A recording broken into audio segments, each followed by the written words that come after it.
siswa hebat, di video pembelajaran kali ini kita akan membahas mengenai asesmen perkembangan anak berkebutuhan khusus. Kita bicara perkembangan anak, ada 5 aspek utama yang selalu menjadi perhatian.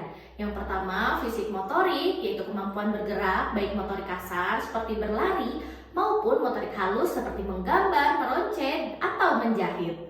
Yang kedua, bicara dan bahasa, yaitu kemampuan untuk memahami dan menyampaikan pesan atau berkomunikasi. Dan yang ketiga, yaitu sosial emosi, yaitu cara anak berinteraksi, memahami perasaan dan mengelola emosinya baik dari individu tersebut ataupun sosialisasi dengan orang lain. Yang keempat, kognitif, yaitu kemampuan berpikir, mengingat, dan memecahkan masalah. Dan yang kelima, yaitu psikologis dasar yang biasanya berkaitan dengan persepsi, bagaimana anak menerima dan memproses informasi dari panca indera. Kita sudah membahas kelima aspek ini di mata kuliah perkembangan anak berkebutuhan khusus.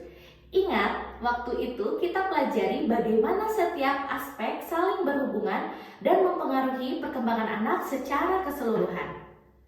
Asesmen membantu kita memahami posisi perkembangan anak-anak saat ini, kekuatan yang dimiliki, dan area yang perlu mendapatkan dukungan. Asesmen bukan hanya sekedar tes, tapi proses pengumpulan informasi yang sistematis untuk memahami kondisi dan kebutuhan anak secara menyeluruh. Tanpa asesmen yang tepat, kita beresiko menggunakan metode pembelajaran yang tidak sesuai, menargetkan kemampuan yang belum siap dikuasai anak, dan mengabaikan potensi yang sebenarnya sudah bisa dikembangkan. Tanpa asesmen yang tepat, kita beresiko membuat program yang terlalu sulit, terlalu mudah, atau bahkan tidak sesuai sama sekali dengan kebutuhan anak. Hasil asesmen menjadi dasar perencanaan program pembelajaran dan intervensi. Dengan data yang akurat, program dapat disesuaikan untuk memberikan tantangan yang pas, metode yang relevan, dan dukungan yang sesuai dengan gaya belajar anak. Program yang tepat bukan hanya membantu perkembangan anak secara optimal, tapi juga membuat proses belajar lebih bermakna dan menyenangkan.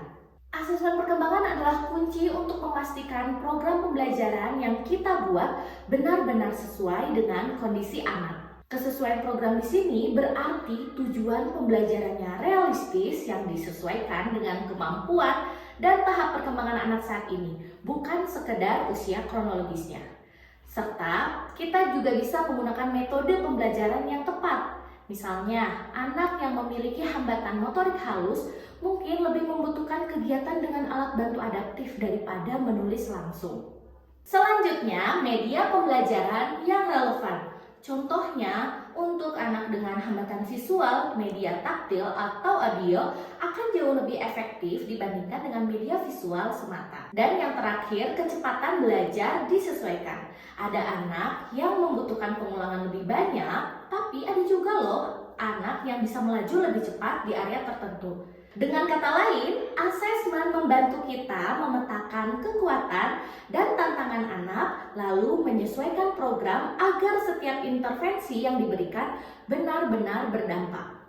Ingat, program yang bagus bukan berarti yang paling lengkap atau rumit, tapi yang paling sesuai dengan kebutuhan anak saat ini dan mendukung kemajuan mereka. Asesmen perkembangan adalah kunci memahami anak secara utuh. Dan dengan asesmen yang baik, kita dapat memastikan setiap langkah yang kita ambil benar-benar selaras dengan kebutuhan dan potensinya. Karena setiap anak berhak tumbuh sesuai dengan kemampuannya dan kita ada di sini untuk mewujudkannya. Nah, itu dia asesmen perkembangan yang harus kalian pahami. Dengan memahami materi ini, kalian akan lebih mudah masuk untuk pertemuan selanjutnya merancang instrumen asesmen perkembangan. Sampai jumpa di video selanjutnya. Dadah!